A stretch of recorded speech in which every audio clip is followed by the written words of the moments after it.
Shukla history अड्डा के platform पर आपका स्वागत है। आज हम चर्चा करेंगे द्वितीय अफ़गान वंश या सूरवंश। अफ़गान वंश से संबंधित कुछ प्रमुख ऐतिहासिक पुस्तकें हैं जो स्रोत हैं अफ़गान वंश के बारे में जानने के लिए। तोहफ़ा-ए-अकबर शाही या तारीख़ शेर शाही। बादशाह अकबर के आदेश पर अब्बास खान सरवानी ने फ़ारसी में इस पुस्तक की रचना की थी।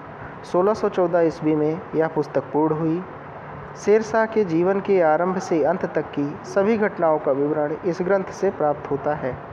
अब्बास खान के अनुसार शेर शाह का जन्म सुल्तान बहलोल लोदी के शासनकाल में हुआ था।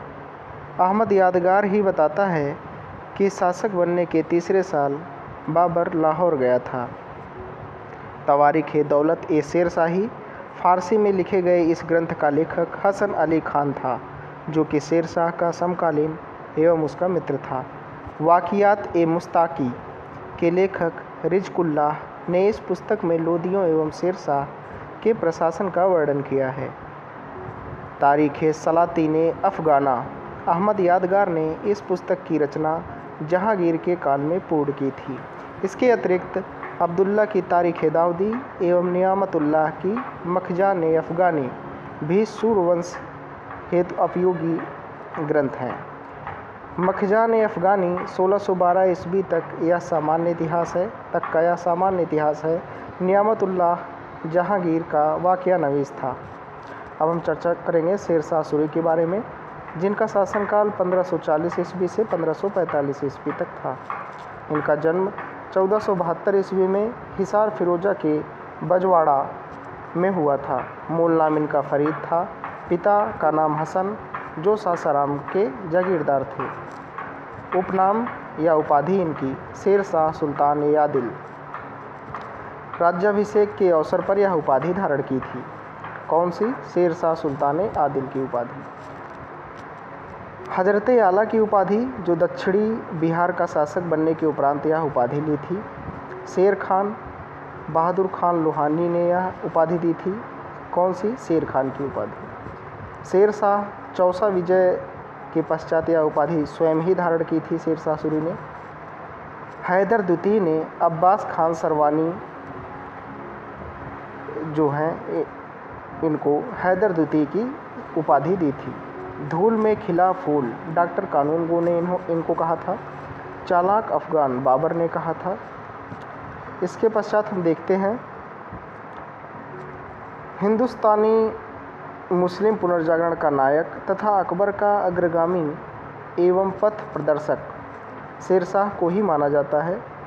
शेर शाह सूरी द्वितीय अफ़गान वंश का संस्थापक था। वह रोह के मूल निवासी तथा अश्व व्यापारी इब्राहिम सूर का पोता था। फरीद को कभी अपने पिता का प्यार नहीं मिला। दूसरी उसकी सौतेली माँ उससे ईर्ष्या करती थी। अतः 22 वर्ष की उम्र में वह घर से भागकर प्रसिद्ध शिक्षा केंद्र सिराज-ए-हिंद जौनपुर आ गया।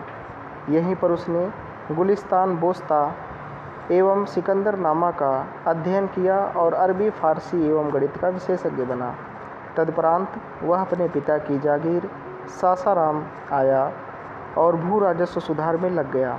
लगभग 21 वर्षों तक अपने पिता की भू संपत्ति का प्रबंधक रहा। इसी समय उसने अपने प्रसिद्ध कर नीति का प्रतिपादन किया कि कर निर्धारण में उदार रहो, लेकिन वसूली में कठोर। फरीद के अनुसार, मैं उद्योग एवं खेती के लिए प्रयत्न करूँगा। इसमें तुम्हारा लाभ एवं मेरा लाभ और यश भी बढ़ेगा। इसके पश्चात फरीद 1520 ईस्वी को आगरा के इब्राहिम लोदी के समक्ष उपस्थित होकर अपने पिता की जागीर उसे देने की प्रार्थना की, जिसे इब्राहिम लोदी ने अस्वीकार कर दिया। इसी समय इब्राहिम ने कहा कि जो व्यक्ति अपने पिता की बुराई करता है वह अच्छा नहीं होता। लेकिन जैसे ही हसन की मृत्यु हो गई, इब्राहिम ने शेर शाह को सासाराम जागीर का स्वामी बना दिया। इसके पश्चात वह बिहार के सूबेदार बहार खान के पास चला गया, जिसने उसे अपने पुत्र जमाल का शिक्षक नियुक्त किया और शेर मारने के उपलक्ष्य में फरीद को शेर खान की उपाधि दी। पानीपत युद्ध में इब्राहिम लोदी की मृत्यु के पश्चात बहार खान ने खुद को बिहार में स्वतंत्र घोषित कर सुल्तान मोहम्मद शाह की उपाधि ग्रहण की। बहार खान ने सासाराम की जागीर शेर खान एवं उसके भाई सुलेमान के बीच विभक्त कर दिया। शेर खान ने इस विभाजन को अस्वीकार कर दिया और जौनपुर के मुग़ल सूबेदार जुनैद बरलास की मदद से बाबर की सेवा में चला गया। बाबर ने उसे सासाराम लौटा दिया। इसके पश्चात हम देखते हैं चंदेरी अभियान, जिसमें बाबर को शेर खान ने सहयोग दिया था। इसी अभियान में शेर शाह ने कहा था कि अगर भाग्य ने मेरा साथ दिया तो मैं सरलता से मुग़लों को हिंदुस्तान से बाहर निकाल दूंगा। मुग़लों ने इस देश का शासन केवल अफ़गानों के कूट के कारण प्राप्त किया था। चंदेरी अभियान के पश्चात बाबर ने आदेश दिया कि इस चालाक अफ़गान को पकड़ लो, क्योंकि मुझे इसके मुख पर बादशाहत के चिन्ह दिखते हैं। 1529 ईस्वी में शेर शाह बाबर से घाघरा युद्ध एवं 1532 ईस्वी में हुमायूं से दोराहा युद्ध में पराजित हुआ। इसी समय बिहार के दिवंगत शासक मोहम्मद शाह की पत्नी दुदू ने शेर खान को बुलाकर उसे अपने पुत्र जलाल का संरक्षक नियुक्त करती हैं। शेर खान को अपनी महत्वाकांक्षाएं पूर्ण करने का एक अच्छा आधार मिला। इसके पश्चात उसने धन प्राप्ति हेतु लाड मलिका एवं गौहर गुसाई जैसी महत्वपूर्ण विधवाओं से विवाह किया। लाड मलिका विवाह के उपरांत उसे पूर्वी भारत के प्रवेश द्वार के नाम से विख्यात चुनार का किला मिला। लगभग इसी समय बीबी फतह ने उसे अपनी संपत्ति का वारिस भी घोषित कर दिया। इसके पश्चात हम देखते हैं सूरजगढ़ का युद्ध, जो 1534 ईस्वी में हुआ था। किऊल नदी के तट पर स्थित सूरजगढ़ के युद्ध में शेर खान ने बंगाल के शासक मोहम्मद शाह को हरा दिया। इस विजय ने उसे सीधे सत्ता की दौड़ में लाकर खड़ा कर दिया। शेर खान बिहार के स्वतंत्रता संग्राम का नेता बन गया। 1537 ईस्वी में बंगाल की कुंजी के रूप में प्रसिद्ध तेलियागढ़ी के युद्ध में शेर खान के पुत्र इस्लाम शाह ने मुग़ल सेना को पराजित किया। जून 1539 ईस्वी में हुमायूं को चौसा या बक्सर के युद्ध में पराजित कर अपना राज्याभिषेक कराया और शेर शाह की उपाधि ग्रहण की। 1540 में कन्नौज बिलग्राम में उसे पुनः पराजित कर आगरा एवं दिल्ली पर अधिकार कर द्वितीय अफ़गान वंश की नींव डाली। 10 जून 1540 ईस्वी को आगरा में शेर शाह का विधिवत राज्याभिषेक हुआ। अब हम चर्चा करते हैं इसके प्रमुख अभियानों को। हम देखते हैं कि शेर शाह का पहला अभियान पंजाब पर हुआ, जिसे उसने कामरान से विजित किया था। उसने नवंबर 1540 ईस्वी में लाहौर जीत लिया था। शेर शाह ने मुग़लों के आक्रमण से सुरक्षित रहने के उद्देश्य से 1541 ईस्वी में उत्तर पश्चिम में स्थित गख्खर प्रदेश पर आक्रमण कर मुग़ल समर्थक गख्खरों को पराजित किया। गख्खर सरदार सुल्तान आदम था। वह हुमायूं के प्रति राजभक्त था। इसके पश्चात हम देखते हैं 1542 ईस्वी में बंगाल अभियान कर यहाँ के सूबेदार खिज्र खान के विद्रोह का दमन किया। काजी फलीलात को बंगाल का सूबेदार बनाया, जिसे अमीन ए बंगाल कहा गया। मल्लू इकबाल ने कादिर शाह की उपाधि धारण कर स्वयं को मालवा में सुल्तान घोषित कर दिया। अतः 1542 में ग्वालियर फिर मालवा भी विजय किया। शेर शाह ने शुरुआत खान को मांडू का प्रशासक नियुक्त किया। सुजात खान 10 सवारों का अमीर था। उसकी मृत्यु के बाद उसके पुत्र बाज बहादुर ने मालवा में स्वतंत्र सत्ता स्थापित की। मालवा से वापसी के समय रणथंभौर के शासक ने आत्मसमर्पण कर दिया। 1543 ईस्वी में रायसेन विजय की यह विजय शेर शाह के माथे पर धब्बा है, क्योंकि उसने यहाँ के शासक से इस शर्त पर समर्पण करवा दिया था कि वह उसे एवं उसके परिवार को सुरक्षित जाने देगा, परंतु शेर शाह ने उसे धोखे से मरवा दिया। इस युद्ध को शेर शाह ने जिहाद की संज्ञा भी दी थी। 1543 ईस्वी में पंजाब के नवनियुक्त सूबेदार हैबत खान ने मुल्तान विजय किया। हैबत खान को मसनद ए आला की उपाधि मिली। उसे 30,000 सैनिक रखने का अधिकार प्राप्त था। यहाँ पर शेर शाह ने बलूचियों की परंपरा के अनुसार शासन व्यवस्था की स्थापना की, उसने यहाँ से केवल 25% ही कर लिया। इसके पश्चात हम शुरू करते हैं मारवाड़ युद्ध, जिसका अन्य नाम सेमल का युद्ध तथा गिरिसुमेल या जैतारण पाली का युद्ध भी के नाम से जाना जाता है। तिथि 1544 ईस्वी। युद्धकर्ता मालदेव एवं शेरशाह। इसकी विशेषता है कि मारवाड़ विजय के उपलक्ष्य में ही शेरशाह ने कहा था, मैंने मुट्ठी भर बाजरे के लिए हिंदुस्तान का साम्राज्य लगभग खो दिया। 1544 में शेरशाह ने मारवाड़ एवं चित्तौड़ पर आक्रमण किया। चित्तौड़ के राणा उदय सिंह ने दुर्ग की चाबियां भिजवा दी। मारवाड़ युद्ध ने राजस्थान का भाग्य तय कर दिया। जोधपुर मारवाड़ की राजधानी थी। यहाँ का शासक मालदेव पराजित हुआ और सिवाना के दुर्ग में भाग गया। इसके बावजूद जैता एवं कोपा ने शेरशाह का विरोध किया, परंतु वे पराजित हुए। 1545 ईस्वी में शेरशाह ने कालिंजर के शासक कीरत सिंह को पराजित किया। कालिंजर जीता, जो उसकी अंतिम विजय थी। कालिंजर किले को बुंदेलखंड की कुंजी भी कहा जाता था। यही उक्का नामक तोप के फटने से शेरशाह घायल हुआ और कालिंजर विजय का समाचार सुनने के पश्चात उसकी मृत्यु हो गई। शासक बनने के पश्चात इस्लाम शाह ने कीरत सिंह को उसके 70 प्रमुख सरदारों के साथ मरवा दिया था। कुल मिलाकर शेरशाह का साम्राज्य बंगाल से लेकर सिंध के संपूर्ण उत्तर भारत में विस्तृत था, लेकिन उसका साम्राज्य सिंधु के पार नहीं था तथा आसाम, कश्मीर एवं गुजरात उसके साम्राज्य के अंग नहीं थे। शेरशाह प्रायः दुखी होकर कहता था कि ईश्वर ने उसे जीवन के अंतिम वर्षों में प्रभुसत्ता प्रदान की है। इतिहासकार आर.पी. त्रिपाठी महोदय का मत है कि अगर असमय शेरशाह की मौत नहीं हुई होती तो हिंदुस्तान के राजनीतिक मंच पर मुगलों का नाटक नहीं होता। स्मिथ महोदय का भी कथन है कि शेरशाह अधिक समय तक जीवित रहता तो मुगल भारत के इतिहास में पुनः दीख नहीं पड़ते तथा इतिहास के रंगमंच पर महान मुगल न आए होते। प्रशासन की बात करें तो दिल्ली सल्तनत का प्रशासन ही शेरशाह का प्रशासन है। हालांकि इसमें कुछ परिवर्तन भी दिखता है। डॉक्टर सतीश चंद्र महोदय सूर्य साम्राज्य को दिल्ली सल्तनत का सातत्य एवं चरमोत्कर्ष मानते हैं। केंद्रीय प्रशासन की बात करें तो इसमें सुल्तान समस्त शक्तियों का केंद्र था। केंद्र में सुल्तान को प्रशासनिक कार्यों में मदद देने हेतु 4 विभाग, दीवान विजारत, दीवान अर्ज जिसको सेनापति विभाग भी कहा जाता था, दीवान इंसा जो शाही सचिवालय का काम करता था एवं दीवान रसालत कार्यरत थी। शेरशाह प्रतिदिन दीवान विजारत में राज्य के आय एवं व्यय संबंधी चिट्ठे देखता था। इसके बाद हम प्रांतीय प्रशासन की बात करते हैं, जिसमें डॉक्टर कानूनगो का मत है कि शेरशाह के साम्राज्य में प्रांत नहीं था। वह डॉक्टर परमात्म शरण का मत है।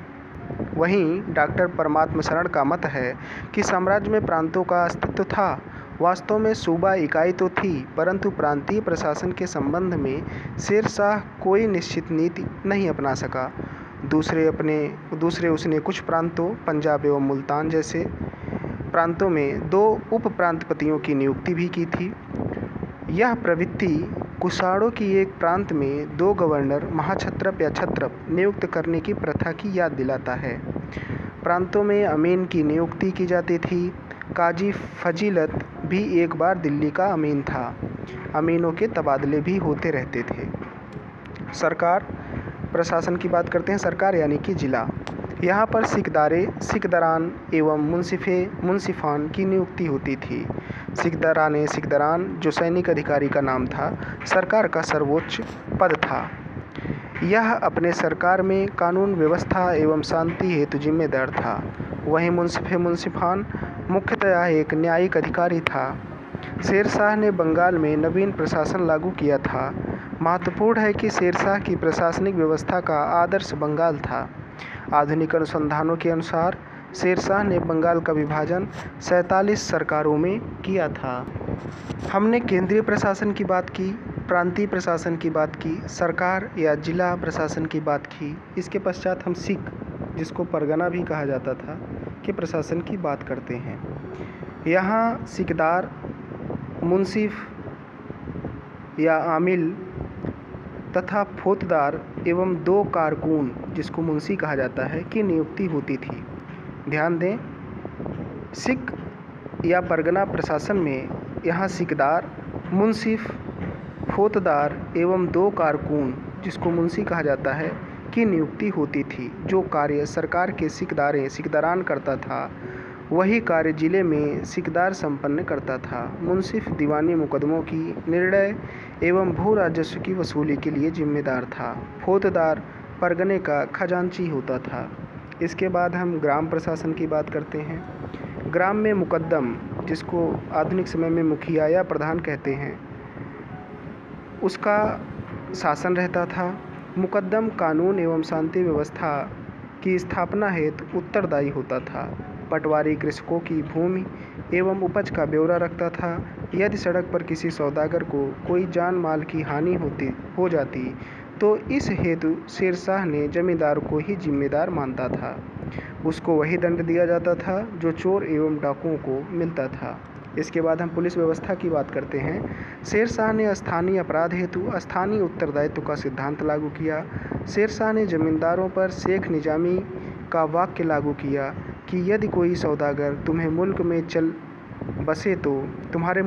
बसे तो उसके माल पर हाथ डालना गुनाह है। दुष्टों के कार्यों के लिए बेगुनाहों को जिम्मेदार ठहराना एक बर्बर कानून तो है, परंतु यह काफ़ी असरदार रहा, क्योंकि अब्बास खान सरवानी कहता है, शेर खान के काल में एक बूढ़ी औरत सर पर सोने के जेवरों का टोकरा लेकर बिना किसी भय के यात्रा कर सकती थी। निजामुद्दीन के अनुसार आम रास्ते की सुरक्षा की ऐसी व्यवस्था थी कि यदि कोई सोने का टुकड़ा से भरा थैला लेकर चलता था तथा रातों तक मरुभूमि में सोता था तो रखवाली करने के लिए कोई आवश्यकता नहीं होती थी किसी की भी। डॉक्टर कानूनगो का भी मत है कि शेरशाह ने चोरों एवं डाकुओं को शांति के संरक्षक के रूप में परिवर्तित कर दिया। शेरशाह के प्रशासन में अधिकारियों के स्थानांतरण की भी व्यवस्था के साथ ही जनता की दशा जानने हेतु देश का भी दौरा वह किया करता था। लेकिन शेरशाह के प्रशासन में एक कमी यह देखी गई कि उसने अधिकारों एवं हाथों में अत्यधिक केंद्रीकरण कर लिया था। इसके हानिकारक प्रभाव तब देखे गए जब तख्त पर उसके जैसा कोई कुशल शासक नहीं रहा। इसके बाद हम सैन्य प्रशासन की बात करते हैं। सैन्य क्षेत्र में शेरशाह ने अलाउद्दीन खिलजी की नीतियों को लागू किया और दाग एवं हुलिया अपनाया। सैन्य विभाग में रुचि होने के कारण शेरशाह इस विभाग के कार्यों में प्रायः हस्तक्षेप करता था। उसने अफ़गान कबीलाई फ़ौज खड़ी करने का चलन त्याग दिया। इसके बदले इसने सैनिकों की सीधी भर्ती करने का सिलसिला प्रारंभ किया। उसने कम से कम 16 छावनियों में सेना का विभाजन किया था। उसने दरिद्र, पंगु एवं भिखारियों के लिए सेना में लंगर, मुफ्त भोजन जिसको कहते हैं, व्यवस्था की। ब्रह्मजीत गौड़ शेरशाह का सबसे योग्य सेनापति था। डॉक्टर सतीश चंद्र ब्रह्मजीत की पहचान बरमजीत कूर से करते हैं। सैनिकों को नगद वेतन जबकि अधिकारियों को जागीरे वेतन के रूप में आवंटित की जाती थी। इसके बाद हम बात करते हैं भू राजस्व व्यवस्था की, जिसमें सबसे पहले हम रैयतवाड़ी की बात करते हैं। शेरशाह की भू राजस्व व्यवस्था मुख्यतः रैयतवाड़ी ही थी, जो कि उसके साम्राज्य के अधिकांश भागों में प्रचलित थी। इसमें माप जोख के आधार पर कर का निर्धारण किया जाता था। शेरशाह ने अहमद खान के माध्यम से साम्राज्य की भूमि का सर्वेक्षण करवाया। हालांकि मुल्तान पैमाइश, जिसको जब्ती कहा जाता है, से बाहर रखा। खेतों की पैमाइश प्रतिवर्ष होती थी। गज सिकंदरी का भी प्रयोग नाप जोख में किया जाता था। शेरशाह ने आदेश दिया था कि जरीब, जिसको माप कहा जाता है, तो शेरशाह ने आदेश दिया था कि जरीब के समय नाबुद का मतलब है कि वह ज़मीन जहाँ फसल खराब हो गई हो, अर्थात अनबोया क्षेत्र जिसको बोला जा सकता है, तथा बुध का ख्याल रखा जाए। कृषकों के विषय में शेरशाह का कथन था, किसान लोग निरीह होते हैं, जिनके हाथ में सत्ता होती है वह उसी के हो जाते हैं। शरारती लोग खजाने से कभी पैसा खर्च नहीं करते, अपितु गरीब किसान से बलपूर्वक धन लेते हैं उसने कहा था कि मैं हूँ कि रैयत की खेती बाड़ी की धुरी है, उनके सुख दुख पर ही खेती की वृद्धि एवं कमी निर्भर करती है। भू राजस्व हिंदवी, जिसको हिंदुस्तानी एवं फारसी दोनों भाषाओं में लिखा जाता था। जो भू राजस्व का लेखा जोखा होता था उसे हिंदवी एवं फारसी दोनों भाषाओं में लिखा जाता था। यह द्विभाषीय राजस्व अभिलेख कागजे खान कहलाता था। हिंदवी में लेखा रखने का प्रथा अकबर ने समाप्त की थी। महत्वपूर्ण है कि हिंदवी को सूर सुल्तानों ने अर्ध सरकारी भाषा का दर्जा दिया था। इसके बाद हम बटाई एवं कनकूद की बात करते हैं। अनुमान के आधार पर कर निर्धारण की इस पद्धति को शेरशाह ने कुछ जगहों जैसे मुल्तान, मालवा, राजस्थान एवं पश्चिमी पंजाब में लागू किया था। कर सर्वप्रथम शेरशाह ने ही भूमि का विभाजन उत्तम, माध्यम एवं निकृष्ट में किया। यह जानने वाली बात है कि सर्वप्रथम शेरशाह ने ही भूमि का विभाजन उत्तम, मध्यम एवं निकृष्ट में किया था। उसने इन तीनों प्रकार की भूमियों से 33% यानी 1/3 भाग कर के रूप में लिया। हालांकि इसका अपवाद मुल्तान था, जहां से शेरशाह ने 1/4 भाग कर लेता था। शेरशाह ने भूमियों में अंतर स्थापित तो किया, किंतु कर लेने में विभेदीकरण नहीं किया, जो कि उसका खराब पहलू है। कर नगद एवं अनाज के रूप में दिया जा सकता था। हालांकि राज्य नगद को प्राथमिकता देता था। किसान सीधे भी केंद्रीय राजकोष में लगान जमा कर सकते थे। अन्य करों में हम बात करते हैं तो जरीबाना जो 2.5% भूमि सर्वेक्षण शुल्क था, महासिलाना जो 5% कर संग्रह शुल्क था, एवं इसके अतिरिक्त शेरशाह आकस्मिक आपदा कर यह भी 2.5% अनाज रूप में लेता था। इसके पश्चात हम बात करते हैं पट्टा एवं कबूलियत का। पट्टा एवं कबूलियत को शुरू करने वाला शेरशाह पहला शासक था। वह राज्य एवं किसान के बीच एक समझौता था। राज्य की तरफ से कृषक को पट्टा दिया जाता था, जिसमें कृषक का नाम, खेत का विवरण एवं भू राजस्व की राशि का उल्लेख होता था। बदले में किसान राज्य को कबूलियत प्रदान करता था, जो कि किसान की स्वीकारोक्ति थी। शेरशाह के शासनकाल में स्थानीय आय कई प्रकार के करों, जिसको उस समय स्थानीय भाषा में अबवाब कहा जाता था, से प्राप्त होती थी। इसके बाद हम राई की बात करते हैं। यह एक फसली दर या फसल दरों की सूची थी। राई, ध्यान दीजिएगा, उस समय इसको बोला जाता था रे या राय। तो यह एक फसली दर या फसल दरों की सूची थी, जिसमें विभिन्न प्रकार के फसलों के लिए राज्य का भाग निर्धारित होता था। रे लागू करने वाला शेरशाह दिल्ली का पहला शासक था। ध्यान दीजिएगा, रे लागू करने, यह एक शब्द है, रे लागू करने वाला शेरशाह दिल्ली का पहला शासक था। इसके बाद हम बात करते हैं न्याय प्रशासन का।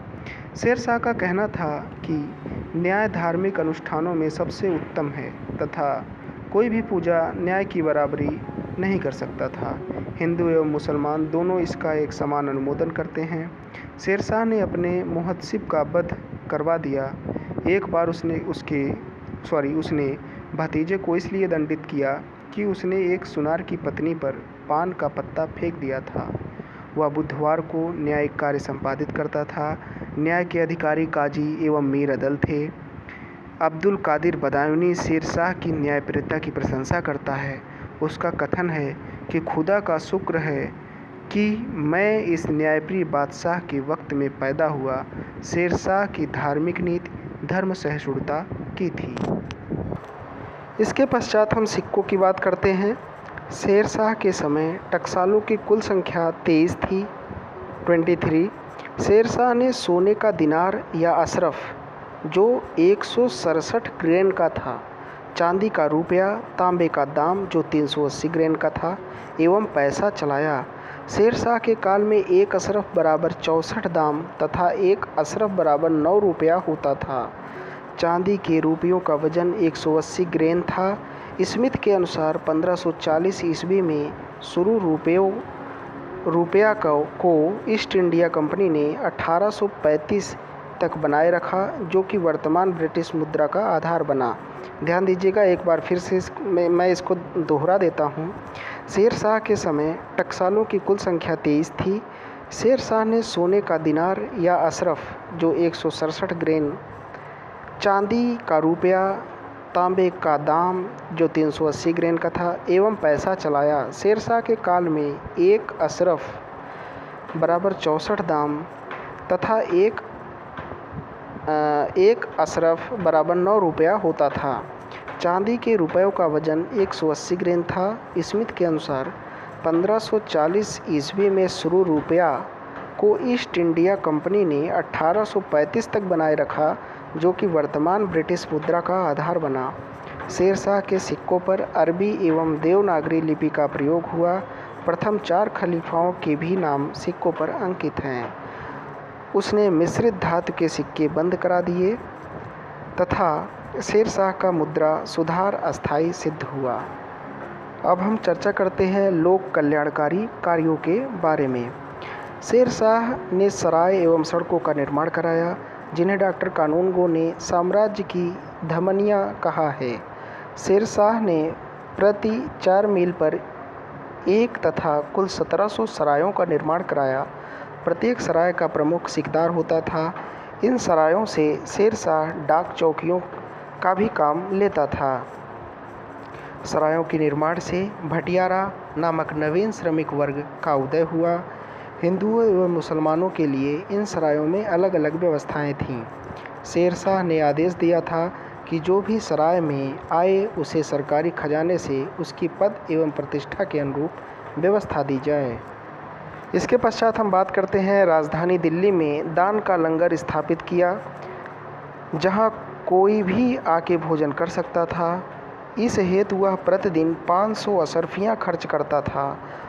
उसके दरबार में जो भी आता उसे भोजन दिया जाता था। केवल इस प्रकार के दान में वह प्रतिवर्ष 18,25,000 रुपये व्यय करता था। मनुष्यों एवं पशुओं के उपचार के लिए औषधालयों की स्थापना भी की थी। शेर शाह ने दरिद्रों और अपाहिजों के संबंध में जानकारी एकत्र करने के लिए एक रजिस्टर का विकास किया, जिसमें गरीब लोगों के नाम पते लिखे जाते थे। उसने इन लोगों को गुजारा भत्ता भी दिया।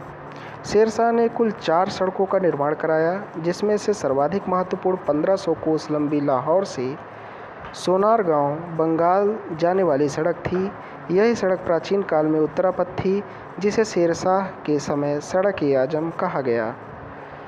अंग्रेज़ों के समय यही ग्रैंड ट्रंक रोड कहलाया। दूसरी सड़क आगरा से बुरहानपुर, तीसरी सड़क आगरा से जोधपुर एवं चित्तौड़ तथा चौथी सड़क मुल्तान से लाहौर तक जाती थी।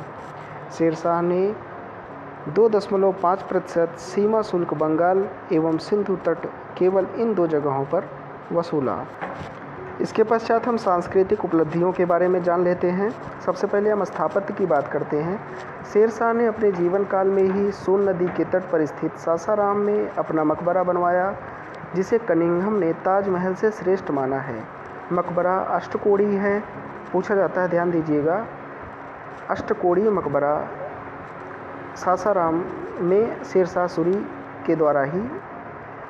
शाह सूरी के ही शासनकाल में बना हुआ था। तो यह अष्टकोणीय है और झील के बीच में एक ऊंचे चबूतरे पर निर्मित है। यह मकबरा पूर्ववर्ती स्थापत्य शैली के चरम परिणति एवं परिवर्ती शैली का आरंभिक बिंदु समझा जाता है। मकबरे को तुगलक शासकों की कला की सादगी एवं शाहजहां के समय की स्त्रीत्व प्रधान सौंदर्य के बीच की कड़ी भी माना जाता है।